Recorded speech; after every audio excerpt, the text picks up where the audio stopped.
Kapatid, meron ka ba pagsubok? Meron ka bang trials? Tanungin mo sarili mo. Number one, kaya ba ng Diyos patigilin ang dinaranas kong pagsubok? Ang sagot, yes. Kaya po na tapusin, patigilin ng Diyos ang ating pinagdaraanan. Pero ang ikalawang tanong, bakit hindi niya pinigilan? Bakit hindi siya gumawa ng paraan na maiwasan ito? Bakit kinuha ng Panginoon ng ating buting pastor? Bakit hindi niya pinigilan? Kapatid, hallelujah, kaya niya. Kaya niya pagalingin ang sino mang may sakit.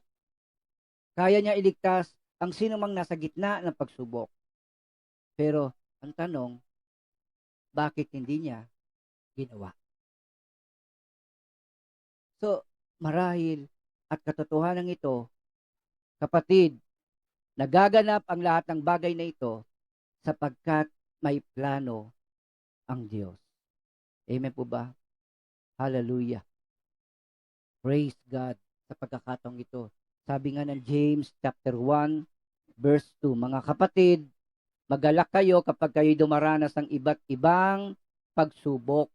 Okay? Ano sabi dito? Magalak kayo. Lahat po na nakarinig na salitang yan, sabihin niyo po, isigaw niyo, 1, 2, 3, go. Galak kayo. Hindi, sumigaw, 1, 2, 3, go. Amen. Amen. Woo! Magalak kayo. Yung may pinakamalaki kagala, ay yung may pinakamalaki pagsubok, sumigaw. Sumigaw ng malakas. Amen. Woo! Yun, nako. So, sa pagkasabi ko dito, magalak tayo pag dumaranas tayo ng iba't ibang pagsubok. Bakit daw? Sapagkat alam nyo na lalong magiging matatag ang inyong pananampalataya matapos yung pagtagumpayan ang mga pagsubok na yan. So, pag natagumpayan mo yan, mas lalo kang matatag.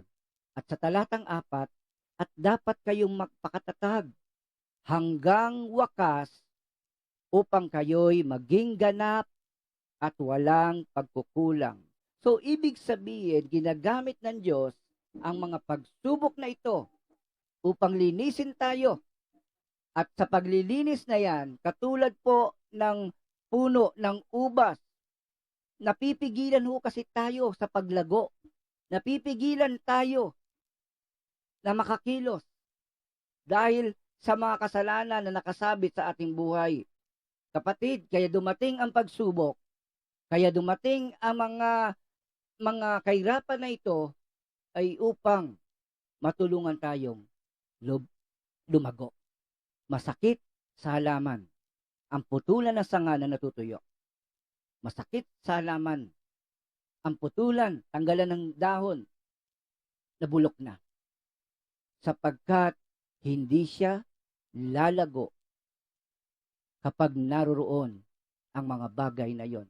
E pag sinakit, masakit, aray.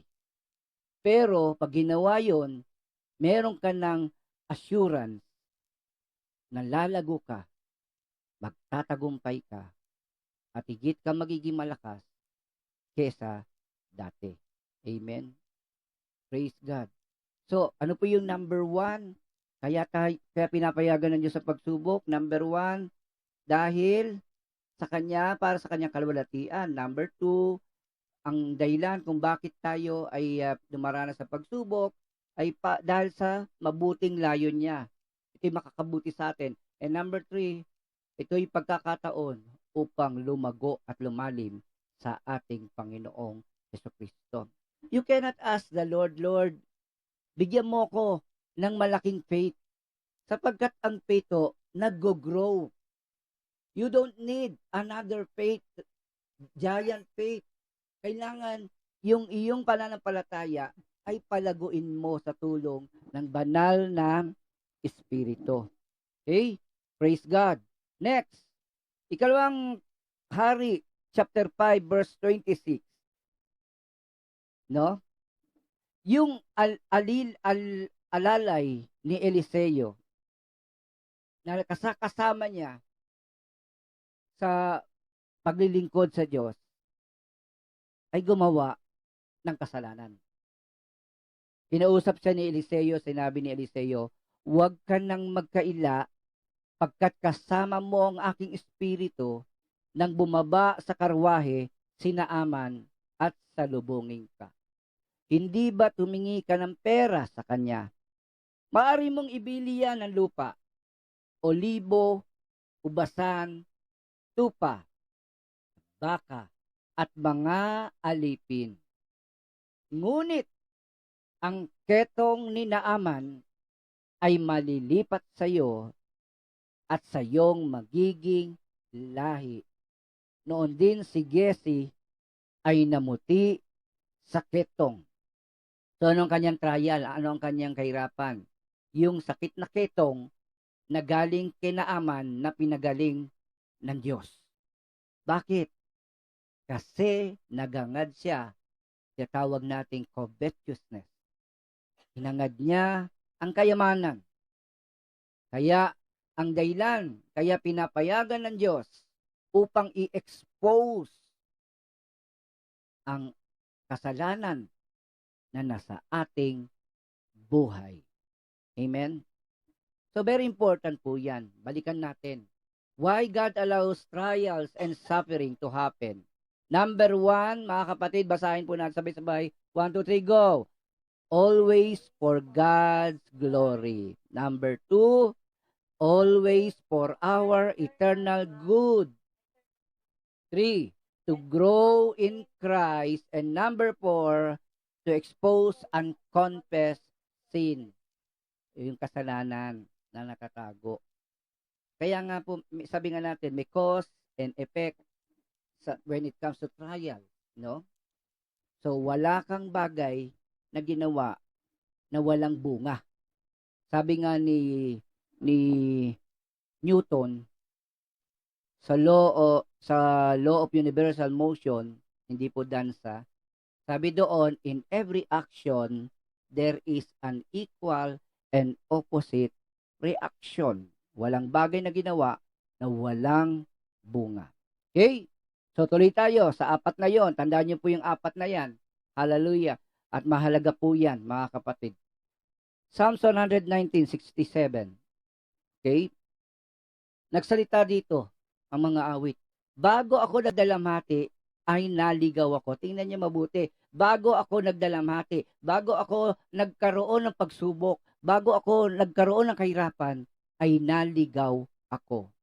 Ngunit ngayon, tinutupad ko ang iyong salita.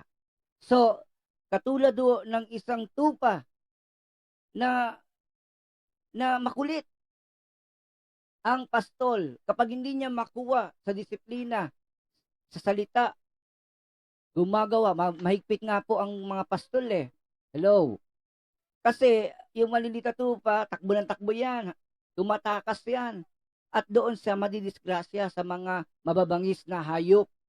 Kaya ang nagiging desisyon ng pastol, para hindi mapahamak ang tupa na to, baka wag niyo pong gagawin yan sa tao, ha? Binalian po siya ng buto upang hindi siya makalayo, upang hindi siya mapahamak. So, that is also suffering. That is also trial na ating dinaranas. So, katulad nga nun, ginawa yun ng Diyos, inayaan ng Diyos yan, upang tayo ay itama sa maling gawain. Hello? Hello? Ulitin ko mga kapatid. Kaya ako minsan, bakit hindi dumarating si Lord? Bakit hindi kumikilos si Lord? Sapagkat hindi mo pa nakukuha ang hindi niya pa nakukuha ang attention mo, at mamaya, di mo alam, ang kamay mo, puro dugo. Ano ibig sabihin, Pastor, puro dugo? Na ang kamay mo ay puno ng kasalanan.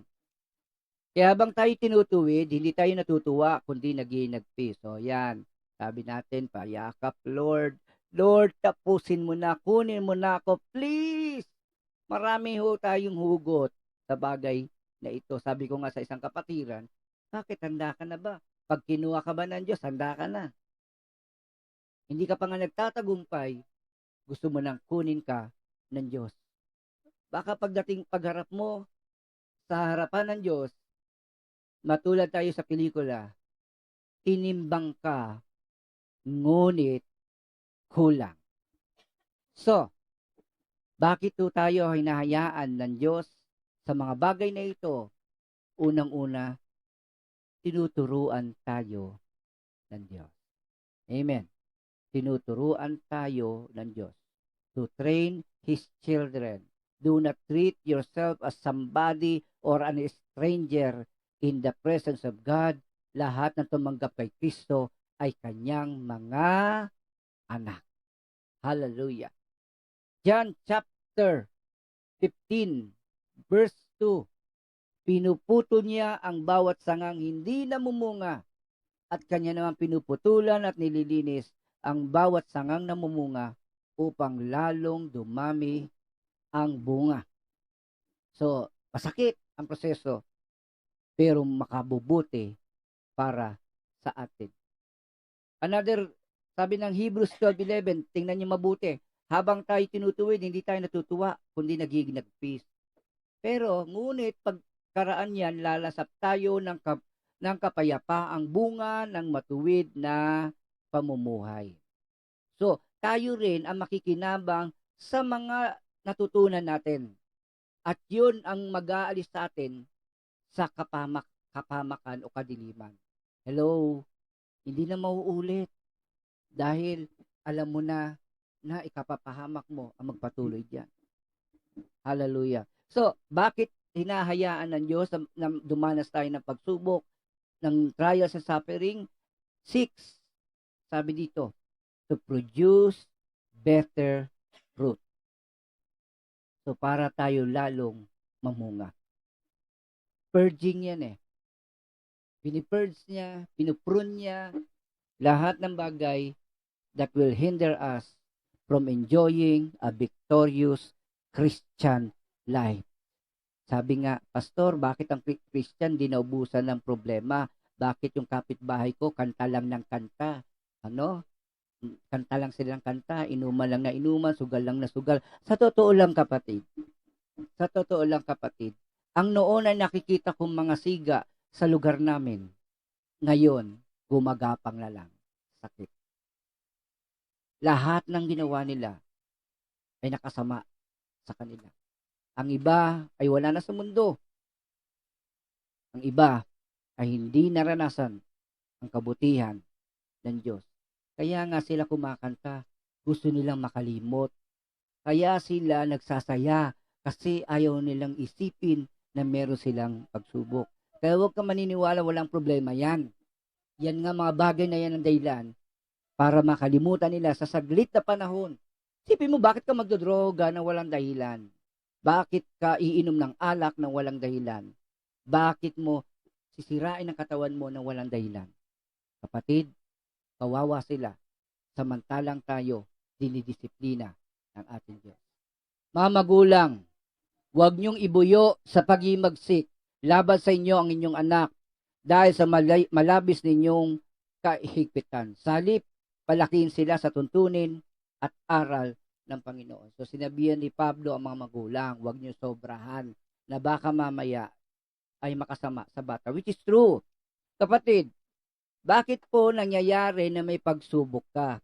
Bakit nangyayari na ikaw ay dumaranas ng kahirapan, wala ka naman nakikitang mali?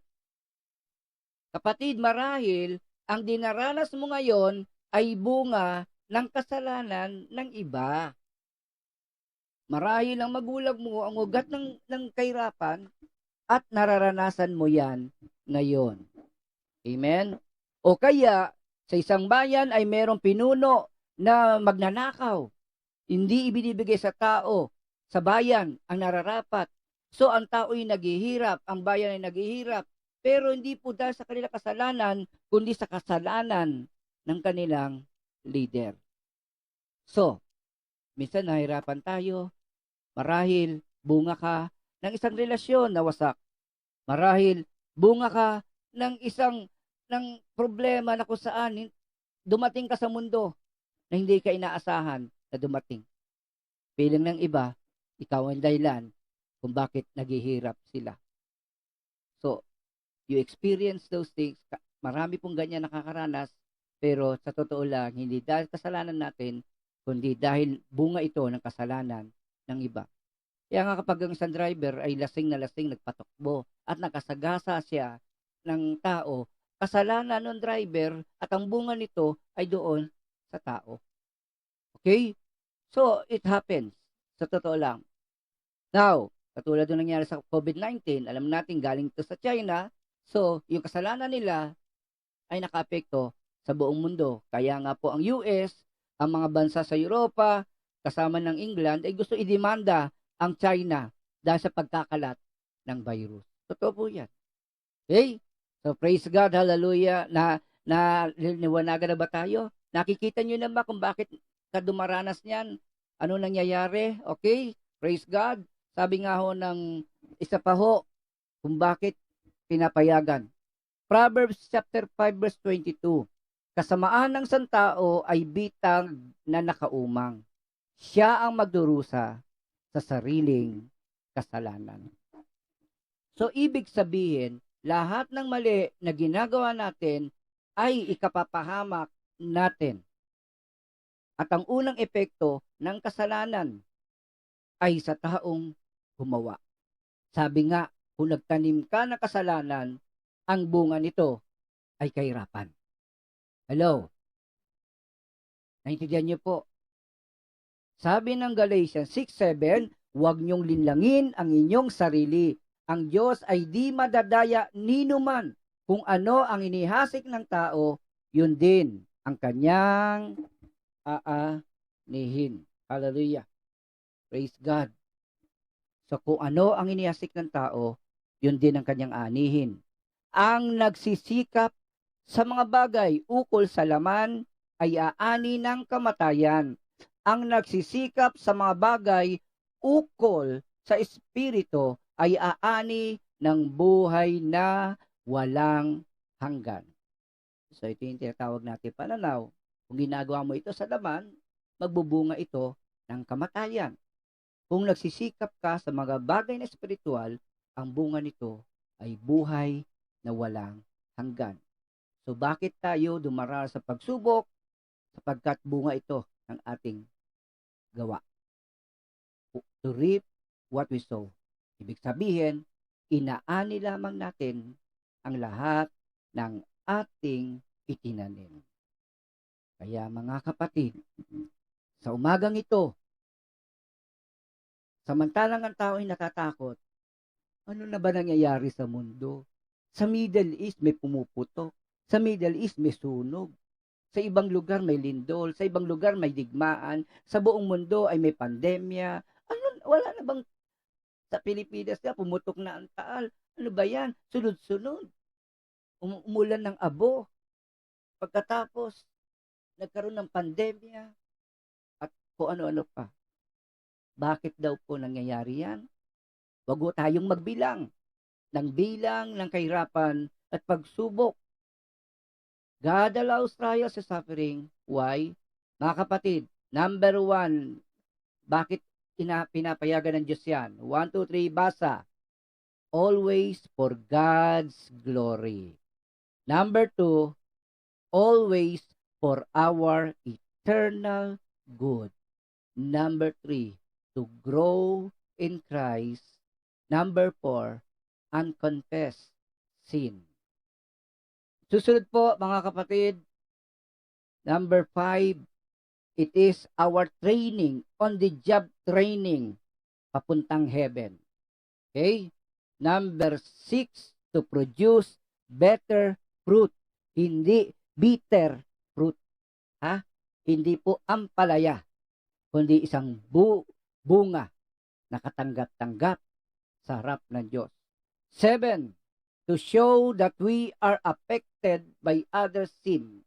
Kung paano pumasok ang kasalanan sa pamagitan ni Adan, ganun din naman pumasok ang kaligtasan sa pamagitan ng Panginoong Jesucristo. So, ibig sabihin, bunga ng kasalanan, ngayon mapuputol to dahil sa Panginoong Jesucristo. And then, number 8, kaya pinapayagan ng Panginoon ang mga bagay na yan, sapagkat unang-una, yan ang bunga ng ating ginagawa. Alam niyo mga kapatid, hallelujah, sa totoo lang, sa Garden of Eden, nang tinukso ng dyablo si Eva, naroon ang Diyos. Nang patayin ni Cain si Abel, naroon ang Diyos. Sa panahon ni Haring David, sa patinding pagsubok na dumaan sa kanya, naroon ang Diyos. Sa kinakaharap natin ngayon, kasama natin ang Diyos. Kapatid, magtiwala tayo. Amen? Magtiwala tayo. Kung dumanas ka ng kahirapan dito, pagdating mo sa langit, daranas ka ng comfort, joy, and eternal life. Isa rin dahilan, kaya tayo dumaranas ng pagsubok, nasa mundo pa tayo. Nasa maruming mundo. Sa mundo ng kasalanan. At alam natin, pasama ng pasama ang tao. Hindi mauubos ang problema ng mundong ito. Hindi mauubos ang mga virus. Puputok ang mga bulkan. Maglalaban ang mga bansa. Pagkakaroon ng tagtuyot, taggutom, at maging pagpatay. Hallelujah. Pero kapatid, pag nagtagumpay ka, sa darating na araw, lahat ng problema ay di mo na mararanasan. Ang luha mo ay papahirin. At ang hirap na dinaranas mo ay magwawakas. Hindi mo na mararanasan pa.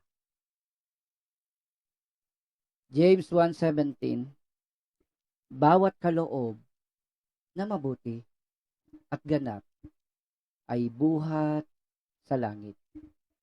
Mula sa Ama na lumikha ng mga tanglaw sa langit. Hindi siya nagbabago.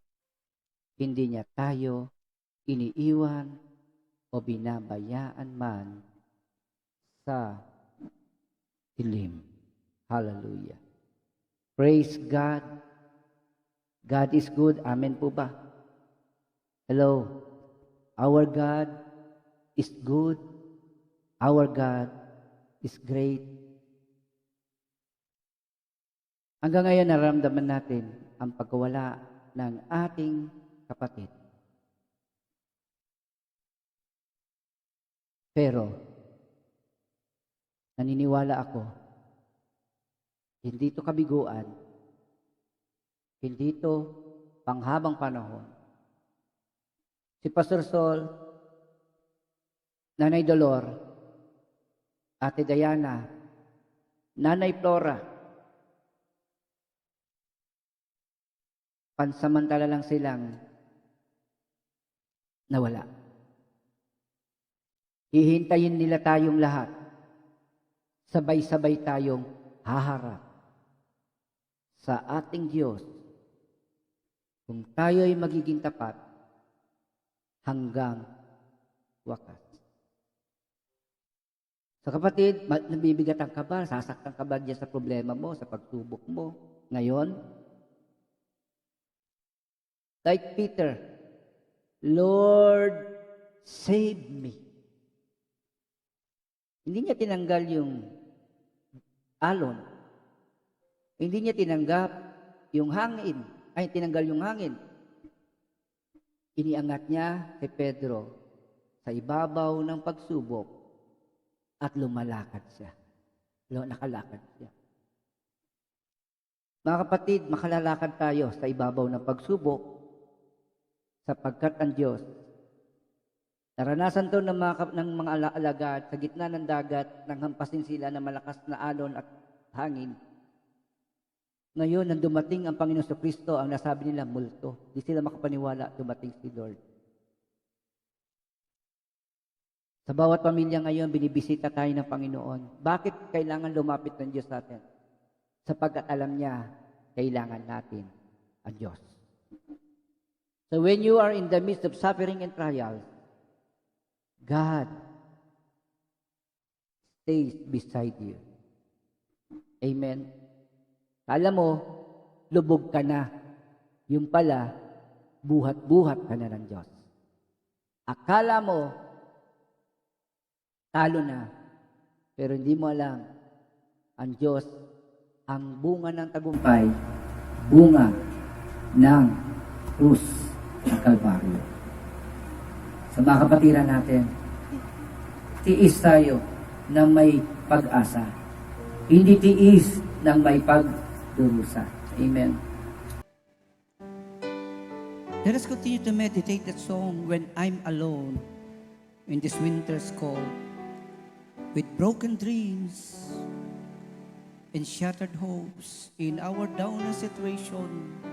The Lord is carrying us. When you are crying at halos wala ka na malapitan, never forget, akala mo iniwan ka ni Lord and yet He is carrying you. Baka hindi mo alam, buhat-buhat ka ni Lord in His loving arms. Amen? Ang hirap, pag iniisip mo yung problema darating, parang hindi mo kaya. But when it happened, why you overcome, why you prevailed, because when the time you cannot stand, the Lord will carry you. Dadaan siya sa bridge of hope so that He can place you in a very nice place, the green pasture that the Good Shepherd have chosen. Amen? Amen? Walang trabaho na may eternity. Walang relationship na may forever. But the promise of God is eternity. Not here, not there, but in heaven. When I'm alone in winter's cold, with broken dreams and shattered hopes, I know you're there. Your love surrounds me. Yes, Father. My heart is still, my heart it longs for heaven's touch, for heaven's door. I know you're there, I know you're with me. You'll never leave me, Lord. Hallelujah. You'll never leave me till the end of time. My Savior, you are faithful. You're good to me forever. I live to love you. Hallelujah. I live to love you till the end of time. I'm lost without you, Jesus. You carry me, yes, Lord, till the end of time. Ang sarap ng may nagmamahal sa atin. In spite of our imperfection, God gave us a perfect love. Hallelujah. Oh, Jesus, thank you for choosing us, Lord. When I'm alone and when there's cold. Hallelujah. When I'm alone in winter's cold, with broken dreams and shattered hopes, I know you're there.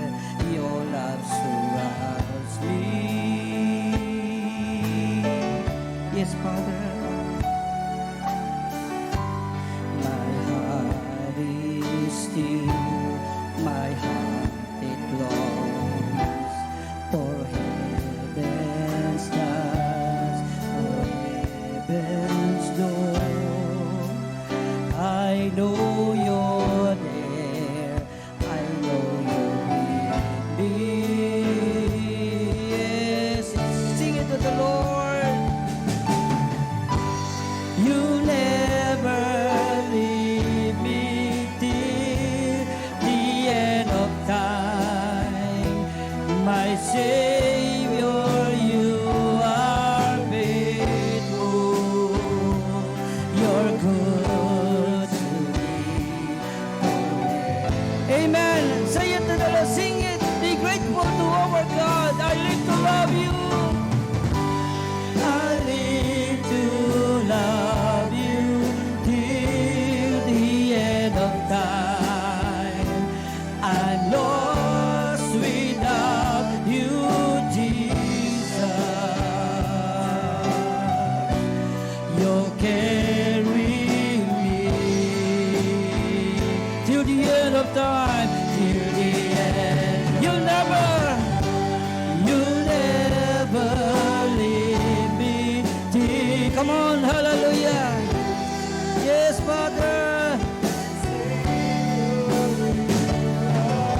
Come on, church. You're good to me forever. The Lord deserves more. I live to love you till the end of time. I'm lost without you, Jesus. Hallelujah. You carry me till the end of time. Till the end. You'll never leave me. You'll never leave me. Come on, hallelujah. God is good. God is great. God is awesome. Hallelujah. So great, amazing love He is giving to us. Hallelujah. Every day. Hallelujah. I live to love you till the end of time. I'm lost without you, Jesus. Oh, you carry me till the end. You never leave me till the end of time. My Savior, you are faithful. You're good to me forever. Hallelujah. I live to love you till the end of time. I'm lost without you, Jesus. You carry me. Amen. Till the end of only our voices. Hallelujah. You never leave me till the end of time. My Savior, you are faithful. You're good to me forever. Come on, church. I live to love you. I live to love you till the end of time. Amen. I'm lost without you, Jesus. You carry me till the end. Come on, isa pa. I'll never leave you till the end time. I'll stay. Thank you for your love. Thank you for your mercy. Thank you for that wonderful grace. We don't deserve it, but you are showering us with so much grace. We will overcome. We will win this war. We will make it until the end because we are, hallelujah, abundant love, abundant grace, hallelujah, from you, Father. Amen, hallelujah. You never leave me till the end of time. Come on, church. Be grateful, be thankful to the Lord.